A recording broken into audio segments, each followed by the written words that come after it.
الحمدللہ رب العالمین والصلاة والسلام علی سید الانبیاء والمرسلین اما بعد فاعوذ باللہ من الشیطان الرجیم بسم اللہ الرحمن الرحیم السلام علیکم ورحمۃ اللہ تعالی وبرکاتہ۔ کیسے ہیں احباب؟ امید کرتا ہوں آپ سب ٹھیک ہوں گے، جہاں رہیں خوش رہیں آباد رہیں۔ بہت خوبصورت حدیث مبارکہ آپ کو سنانے جا رہا ہوں، جس کی راویہ حضرت سیداتنا ام المؤمنین حضرت سیدہ طیبہ طاہرہ عابدہ زاہدہ محبوبہ محبوب خدا سیداتنا عائشہ صدیقہ رضی اللہ تعالی عنہا سے یہ حدیث روایت کی گئی ہے، جس کو امام بخاری رحمۃ اللہ تعالی علیہ نے اپنی کتاب صحیح بخاری میں بیان کی۔ کتاب فضائل القرآن میں یہ حدیث موجود ہے۔ بہت خوبصورت حدیث مبارکہ ہے۔ وہ حدیث مبارکہ کیا ہے؟ آئیے چلتے ہیں حدیث مبارکہ کی طرف۔ ان عائشہ ان النبی صلی اللہ علیہ وسلم کان اذا اوا الی فراشہ کل لیلۃ۔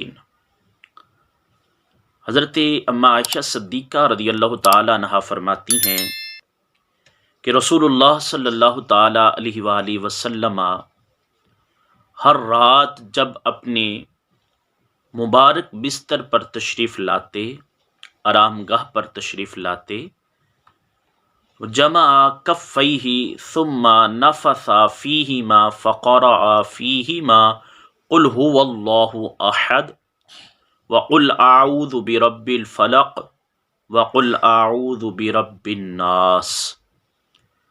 نبی اکرم صلی اللہ علیہ وسلم اپنے بستر پر تشریف لاتے تو دونوں ہاتھوں کو، دونوں ہتھیلیوں کو نبی اکرم صلی اللہ علیہ وسلم جمع فرماتے،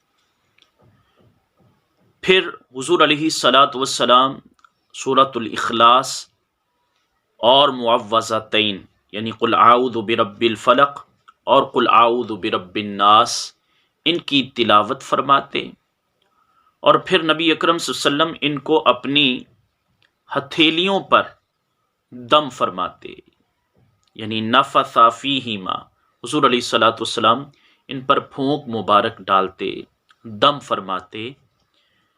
ثم یمسح بہما ما استطاع من جسدہ، پھر نبی اکرم صلی اللہ علیہ وسلم اپنے جسم اقدس پر اس ہاتھوں کو، ہتھیلیوں کو اپنے جسم اقدس پر پھیرتے۔ یبدأ بہما علی رأسہ ووجہہ، اور اس کی ابتدا حضور علیہ الصلاۃ والسلام اپنے سر انور اور چہرہ انور سے فرماتے، اور حضور علیہ الصلاۃ والسلام جہاں تک ہو سکتا مستطاع من جسدہ اپنے جسم اقدس پر یہ ہتھیلیاں پھیرتے تھے۔ وما اقبل من جسدہ، اور حضور علیہ الصلاۃ والسلام جسم انور کے سامنے حصے سے پھیرتے۔ یفعل ذلک 3 مرات، فرمایا یہ عمل شریف حضور علیہ الصلاۃ والسلام 3 مرتبہ دہراتے۔ اس حدیث کو امام بخاری نے بھی روایت کیا، امام ابو داود نے بھی بیان کیا، امام ترمذی اور امام ابن ماجہ رحمۃ اللہ تعالی علیہ مجمعین، ان تمام محدثین نے اپنی کتب صحاح ستہ میں یہ حدیث درج فرمائی۔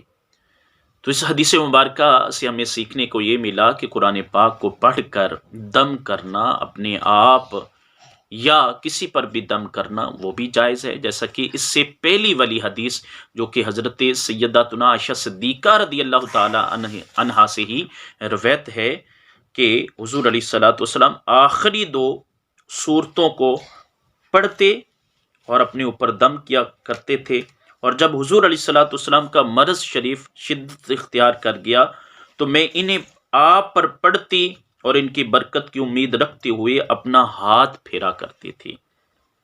اور وہ حدیث مبارکہ جو میں نے بیان کی اس سے پہلی، جو اب بیان کر رہا ہوں، اس کو امام بخاری نے اور امام مسلم، امام ابو داود اور امام ابن ماجہ، ان تمام بزرگوں نے اپنی سیاح میں بیان کیا ہے۔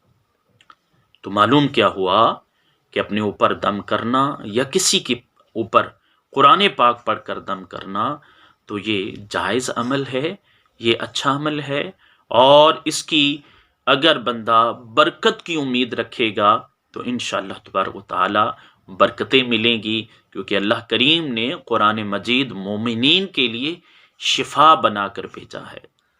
تو اس کے پڑھنے سے غم دور ہوتے ہیں، مرضیں دور ہوتی ہیں، اور بندے کے جو پریشانیاں ہیں وہ دور ہو جاتی ہیں۔ تو آئیے آپ اور میں اس عمل کے لیے کوشش کرتے ہیں کہ ہر رات کو ہو سکے تو یہ عمل دہرائیں کہ معوذتین اور سورہ اخلاص شریف پڑھ کر اپنے اوپر دم کریں، اور سب سے بڑی بات یہی سوچیں کہ ایسا عمل میرے آقا کیا کرتے تھے۔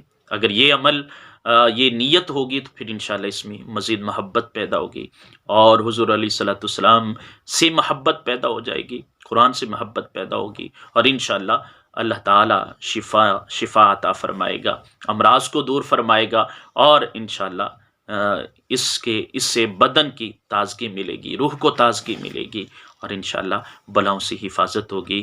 اللہ تبارک و تعالی جل مجدہ الکریم آج کی اس حدیث مبارکہ پر ہمیں عمل کرنے کی توفیق عطا فرمائے۔ امید کرتا ہوں آپ کو یہ ویڈیو اچھی لگی ہوگی، یہ حدیث مبارکہ خود بھی بار بار سنیے، اس پر عمل کیجیے، اور دوسرے لوگوں تک پہنچانے میں بھی ہمارا ساتھ دیجیے۔ اللہ تعالی ہم سب کا حامی و ناصر ہو۔